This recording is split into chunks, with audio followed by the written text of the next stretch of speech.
Hi. Well, here comes a classic example of how not to drive. And here comes FedEx.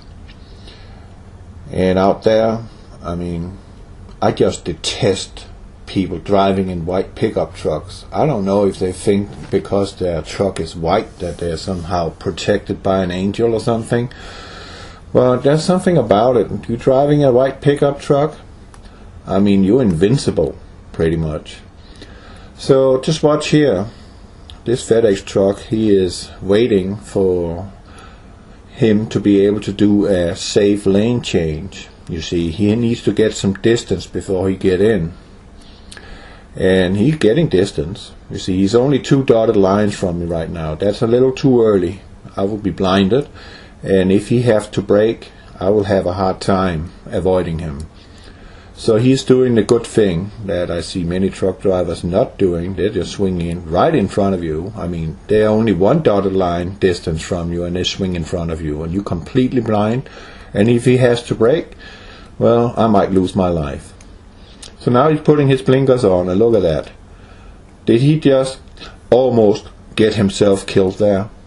Flying 75 miles an hour, doing a right side overtaking, which is extremely dangerous and extremely stupid.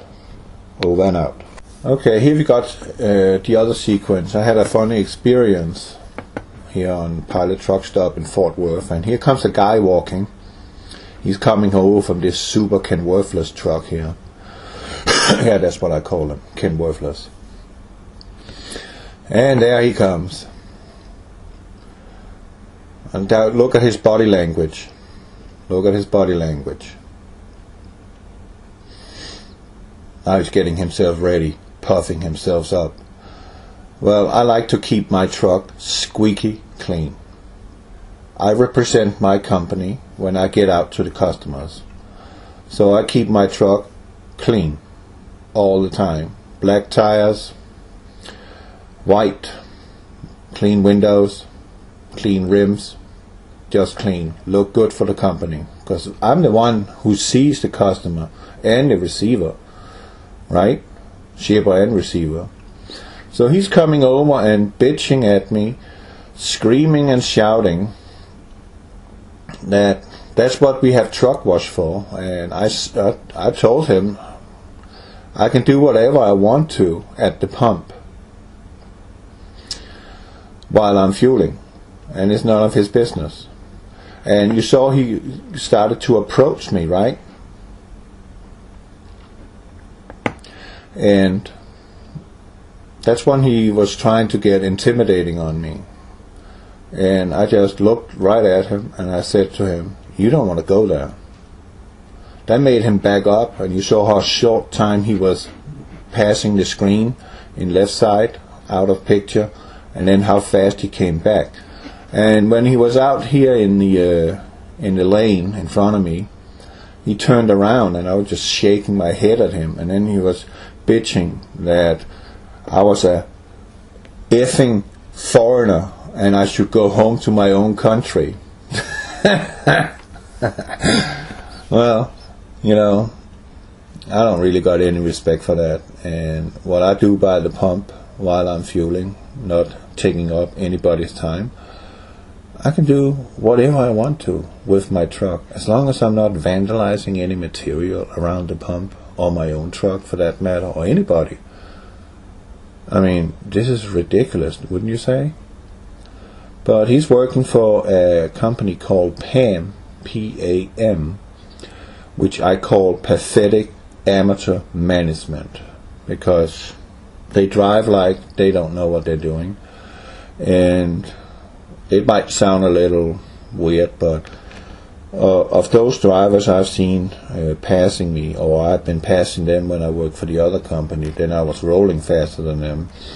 There was this young black American guy sitting, clamoring to the steering wheel, looking out the window like he was freaked out of his mind, screaming, "Mama! Mama! I'm driving a big ship! Help me!"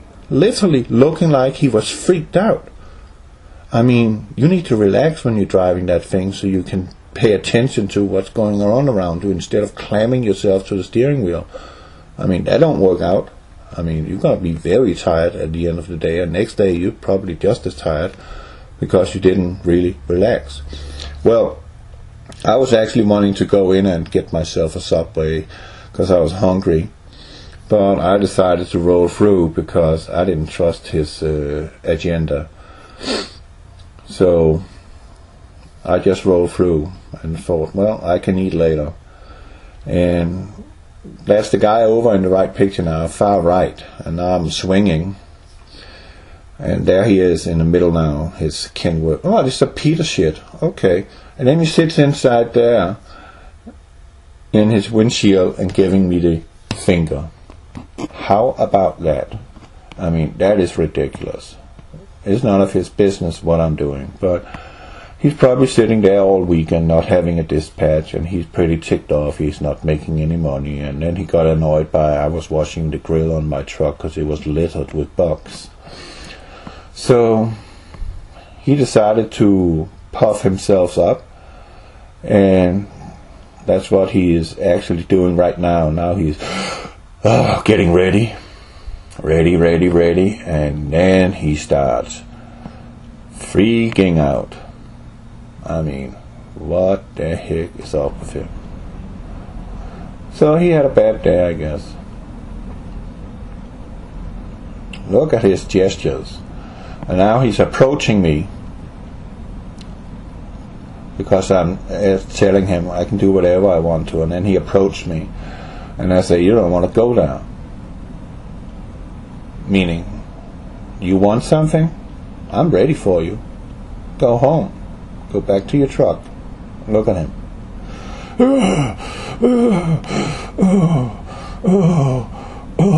I couldn't patronize him. Darn it, I lost this fight. Yeah, you lost this fight. I can do what I want. Over and out. God bless you. As you can see, I'm keeping it clean. Very clean. That's very important to me. This is my latest sticker. I found that on a truck stop. I thought that was brilliant. We have enough gun control. What we need is idiot control. So if any of you Democrats out there, or liberals, feeling offended about that, it's sitting right underneath my door, right next to the Gadsden snake and come and take it symbol. Because that's honestly my opinion. We need idiot control. There's too many of them. Over and out.